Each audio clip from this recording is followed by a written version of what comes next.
NBA player props here on PrizePicks for Friday, May 24th. Before we get started, guys, link in the description below of this video.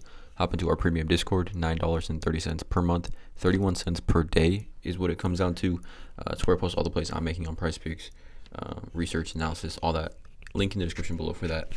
Again, coming off another 1-in-1 night from our WNBA video.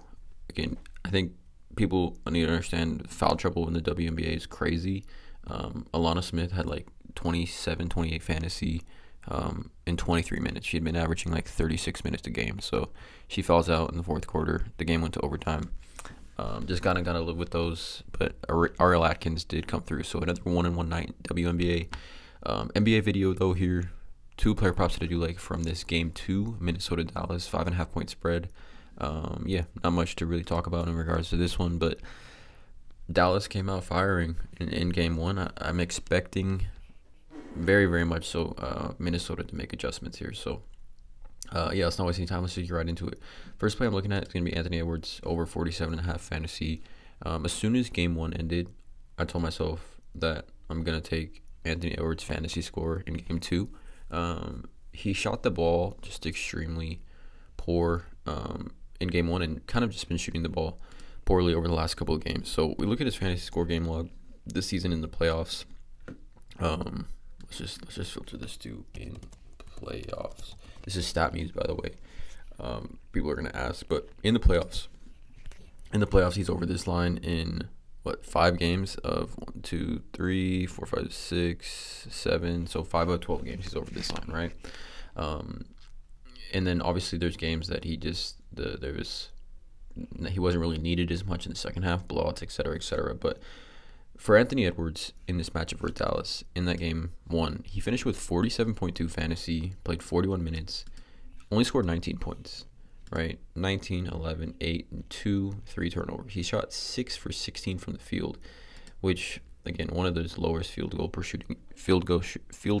percentage games of the playoffs. I mean, we're talking about a guy, I think, on the season.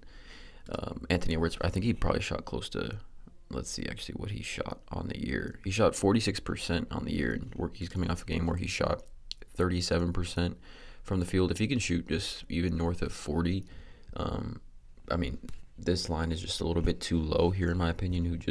Dallas, I think their defense, it's a little skewed. This is a defense that wasn't great all year, and especially against guards, right? Luka, Kyrie, not known as great defensive guards, and again, gotta give them credit. They have been playing good defense throughout the playoffs, right? But this is Anthony Edwards, and if we go to Outlier, again, there's a link in the description below. You can get a 7-day free trial with Outlier. It's a research betting tool that I use every single day. All right, we look at Anthony Edwards' last 20 games when he plays 40 minutes, right? Look at this. He's averaging 52.94 fantasy points and is over in 13 of his last 20 games when he plays 40 minutes, right? We filter this at home. Pretty decent hit rate as well, 8 of his last 10. This obviously goes back to last season as well, but he does average 56.9 fantasy in 8 of his last 10 at home when he plays 40-plus minutes, right? So obviously in a close game, the floor for him is 40-plus minutes. But if we look at let's see, points, rebounds, plus assists, where is that? If we look at the matchup that Dallas presents, let's just go to first half. 2 shooting guards. Look at this: 3rd most points, 2nd most rebounds, 5th most assists to the shooting guard position. They match up against point guards is a lot tougher, but to guards, right? Look at this matchup for Anthony Edwards, and we're talking about a guy that is on the season averaging 1.19 fantasy points per minute, and over his last 10, 1.22 fantasy points per minute. Again, if Anthony Edwards sees 38 plus minutes, this line's just a little bit too low. We saw in the OKC series, we saw SGA go for 55 plus in every single game, right? Every single game versus Dallas, 55, 57, 60, 63, 65, and 66. Now, obviously, SGA and Anthony Edwards are different players, different supporting cast, but we even saw James Harden go for 50 twice, Jalen Williams go for 53 in that game 6, James Harden go for 47 here.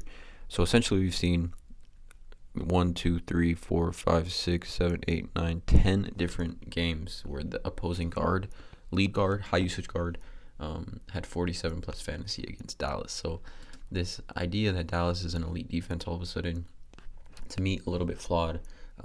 I think Anthony Edwards, he even said he's going to make his shots this game. Sure, he's going to make his shots in game 2. And again, I just think he comes out extremely aggressive and to fade Anthony Edwards. I mean, again, no one's going to be fading this line here. They probably just won't play it.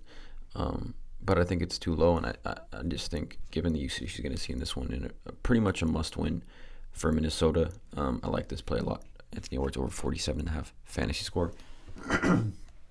Sorry.